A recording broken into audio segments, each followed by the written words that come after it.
GS में, जैसा कि मैं स्टार्टिंग से बोल रहा हूँ कि जीएस में इस बार बहुत ही बड़ा आपको चेंज देखने को मिलेगा।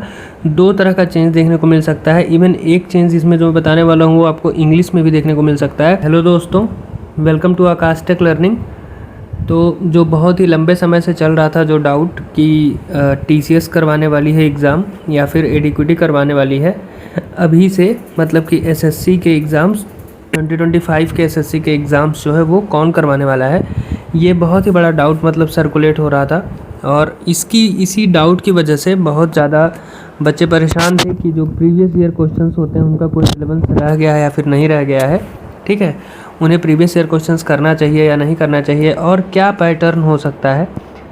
तो हम इस वीडियो में इसी पॉइंट पर बात करने वाले हैं। तो सबसे पहले मैं आपको बता दूं कि अब आपको किसी भी तरह का कोई टेंशन लेने की ज़रूरत नहीं है, क्योंकि अब लगभग क्लियर हो चुका है कि टीसीएस ही करवाने वाली है आपका एग्ज़ाम, सीजीएल का और बाकी भी एग्ज़ाम्स। एटलीस्ट सीजीएल का तो आप पक्का मान के चलो जो कि टीसीएस ही करवाएगी।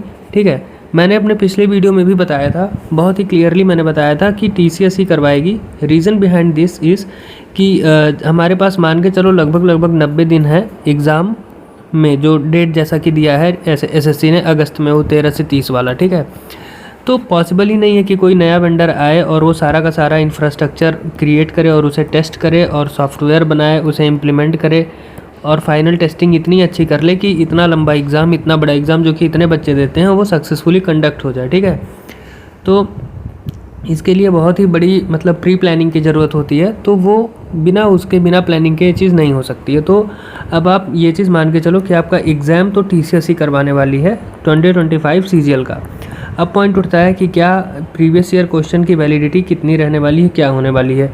तो ये मैं बता दूं कि ये जो एग्ज़ाम होने वाले हैं ना, इसमें आप ये पक्का मान के चलो, ये मतलब 100% श्योर मान के चलो कि प्रीवियस ईयर जो एग्ज़ाम्स थे, यानी कि 2022, 3 और 4 वाले, ये मैं इन तीनों साल का क्यों कंसिडर कर रहा हूँ, इन तीनों ईयर्स का, क्योंकि यहाँ पे पैटर्न चेंज देखने को मिला था। ये तीनों एक पैटर्न पर एग्ज़ाम हुए थे इन तीनों साल के। ठीक है, इन तीनों से ज़्यादा टफ होने वाला है 2025 का एग्ज़ाम, क्योंकि ये अश्योर किया गया है एसएससी की तरफ से खुद। ठीक, ऐसा कोर्ट्स में भी जब बच्चे गए हैं तो वहाँ पे भी कोर्ट्स ने भी बोला है, मतलब ऐसे पॉइंट आउट किए गए हैं कि मतलब कि सीजीएल का एग्ज़ाम का जो लेवल है वो किस तरीके का बना दे रहे हैं कि इतना हाई कट ऑफ क्यों जा रहा है आखिर में। ठीक है, तो ये आप मान के चलो कि एसएससी इस बार से एग्ज़ाम जो है वो सीजीएल का एग्ज़ाम वो ग्रेजुएट लेवल का होने वाला है, यानी कि टफ होने वाला है।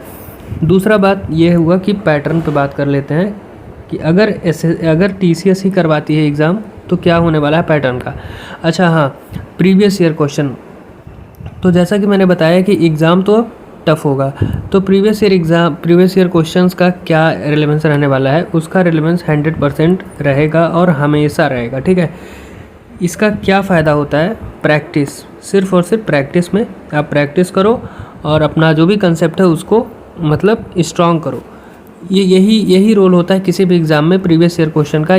आप अगर प्रीवियस ईयर क्वेश्चन ये माइंडसेट लेके करेंगे कि मैंने 100 क्वेश्चन कर लिया तो 2 उसमें से मिल जाएगा इस बार के पेपर में, तो वो आपको कोई फ़ायदा नहीं करने वाला है। ठीक है, तो और ख़ास करके इस बार जीएस में, जैसा कि मैं स्टार्टिंग से बोल रहा हूँ कि जीएस में इस बार बहुत ही बड़ा आपको चेंज देखने को मिलेगा।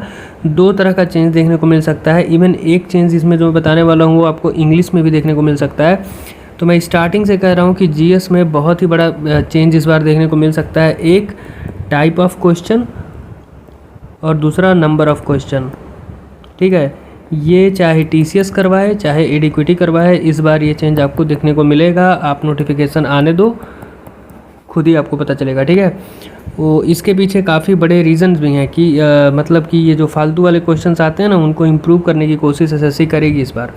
तो ये मान के चलिए कि टाइप ऑफ क्वेश्चंस अच्छे खासे होने वाले हैं जीएस में, यानी कि इसके लिए मेरा अगर आप ओपिनियन पूछो तो मेरे अकॉर्डिंग आपको लूसेंट बुक उठा लेनी चाहिए और पढ़नी चाहिए अच्छे से। ठीक है, अब आप कहीं से पीडीएफ डाउनलोड कर लिए, उसको पढ़ के सोच रहे हो कि मतलब अच्छा सा प्रिपरेशन हो जाएगा, तो शॉर्ट टाइम के लिए है। बट अगर आप चाहते हो कि जीएस में अच्छा स्कोर करना, मैं वैसे एक वीडियो भी आने वाला हूँ कि जीएस में स्कोर बढ़ाने का, तो उसमें आपको ना जैसे कि लूसेंट पढ़ो, पॉलिटी, हिस्ट्री, ज्योग्राफी, ये सब चीज़ें अपने परमानेंटली स्ट्रॉन्ग कर लो पढ़ के, जिससे आपका एक एज रहे प्रिपरेशन में, ठीक है।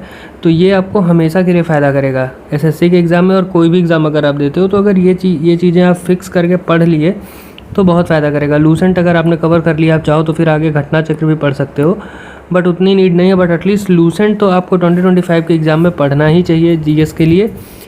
आप पूरा प्रीवियस ईयर पे नहीं डिपेंड रह सकते, क्योंकि 100% मान के चलो, मुझे लगता है कि बहुत ज़्यादा हाई चांस है कि एग्ज़ाम का pattern, type of question GS में चेंज होने वाला है। पैटर्न की अगर बात करूं, टीसीएस एग्ज़ाम ले रहा है, पैटर्न भी इस बार चेंज होने वाला है, इसके भी बहुत ही ज़्यादा हाई चांसेस हैं। पैटर्न चेंज होगा। इंग्लिश और जीएस में नंबर ऑफ़ क्वेश्चंस इंक्रीज़ होंगे, ठीक। ये आप देखना, इसके मतलब बहुत ज़्यादा हाई चांसेस हैं कि नंबर ऑफ़ क्वेश्चंस इंक्रीज़ होंगे। और दूसरी चीज़, जीएस में टाइप ऑफ क्वेश्चन भी चेंज होगा। इंग्लिश में ज़्यादा क्वेश्चन बढ़ सकते हैं और जीएस में भी क्वेश्चंस बढ़ाए जा सकते हैं to maintain the fluctuation in the result. तो ये चीज़ें आपको देखने को मिल सकती हैं। तो अब आप निश्चिंत होकर अपनी प्रिपरेशन करो, ये मान के चलो कि अब टीसीएस आपका एग्ज़ाम ले रही है, ठीक है। तो ठीक है, मुझे इस वीडियो में यही आपको इन्फॉर्मेशन प्रोवाइड करनी थी। मिलते हैं किसी अगली वीडियो में, तब तक के लिए थैंक